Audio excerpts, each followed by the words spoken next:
क्या पाकिस्तान में तख्ता पलट की आहट सुनाई दे रही है? क्या पाकिस्तान में शहबाज भी नवाज की तरह मुनीर के झांसे में आ गए हैं? फिलहाल हालात जो बन रहे हैं उससे तो ऐसी ही सुगबुगाहट आ रही है कि यहाँ बहुत कुछ गड़बड़ होने जा रहा है। सवाल ये है कि ऑपरेशन सिंदूर के बाद से पाकिस्तान के भीतर ही बगावत हो रही है। माहौल तो ऐसा बन रहा है कि पाकिस्तान एक बार फिर तख्ता पलट की तरफ चल पड़ा है, क्योंकि देश में इसके पहले भी 3 बार सेना ने तख्ता पलट किया था।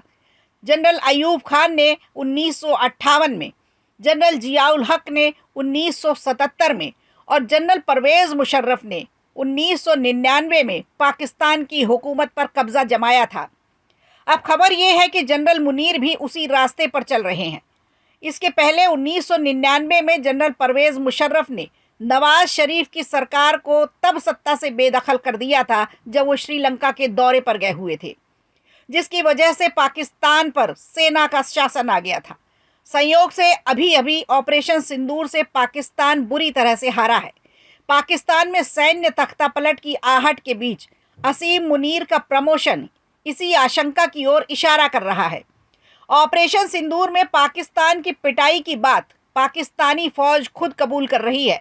बावजूद इसके पाकिस्तानी प्रधानमंत्री शहबाज शरीफ की सरकार ने जिस तरह से जनरल मुनीर को फील्ड मार्शल के पद पर प्रमोशन देकर सम्मानित किया है, उससे लगता है पूरी तरह से पाकिस्तानी सेना के कब्जे में है शहबाज शरीफ। 2.5 दशक पहले ऐसे ही हालातों में एक दिन उनके भाई और पाकिस्तान के पूर्व प्रधानमंत्री नवाज शरीफ सरकार का भी तख्ता पलट ऐसे ही किया जा चुका था। आखिर क्यों बाध्य होना पड़ा मुनीर को तरक्की देने के लिए? राजनीतिक विश्लेषकों की माने तो मुनीर को तरक्की देकर पाकिस्तानी सेना की हार को छिपाने की कोशिश की जा रही है। मुनीर की छवि को बट्टा लगा है। देखा जाए तो असीम मुनीर ने जब से पाकिस्तानी फौज की कमान संभाली है, मुस्लिम कट्टरता और हिंदू विरोध वाली मानसिकता लगातार फौज में बढ़ी है। मुनीर अपने आप को सबसे ताकतवर नेताओं में शुमार करना चाहते हैं। इनमें भारत के बंटवारे और लाखों लोगों के नरसंहार के लिए जिम्मेदार मोहम्मद अली जिन्ना, जनरल जियाउल हक और जनरल परवेज़ मुशर्रफ जैसे कुख्यात पाकिस्तानी शख्सियतें शामिल हैं। इसी फहरिस्त में मुनीर अपना नाम चाहते हैं। अब पाकिस्तान में फील्ड मार्शल बनने के बाद जनरल मुनीर को भी एक नई ताकत मिली है। इससे सेना में उनका दबदबा बढ़ा है और फौज में उनके जो विरोध में दो फाड़ हो रहे थे, फिलहाल उस पर विराम लग गया है। मुनीर पहले से ही खुद को राष्ट्रवादी दिखाने के लिए धार्मिक उन्माद फैलाने की बातें कर रहे थे। कुछ दिन पहले ही इनका बयान आया था जिसमें ये कह रहे थे कि हम उनसे अलग है। एक बार फिर सुनिए क्या कहा था मुनीर ने। तुम्हें पता होना चाहिए, रियासत की जंग लड़ रहे हो, अल्लाह तुम लोगों के साथ है, ठीक है, क्योंकि तुम लोग अल्लाह की जंग लड़ रहे हो, उसके साथ नहीं है। मुनीर से पहले सिर्फ एक ही पाकिस्तानी जनरल अयूब खान को फील्ड मार्शल का दर्जा दिया गया था। कुछ विश्लेषकों का तो ये भी मानना है कि फील्ड मार्शल बनाए जाने का मतलब है उन्हें संभावित कोर्ट मार्शल के हालात से सुरक्षित कर देना।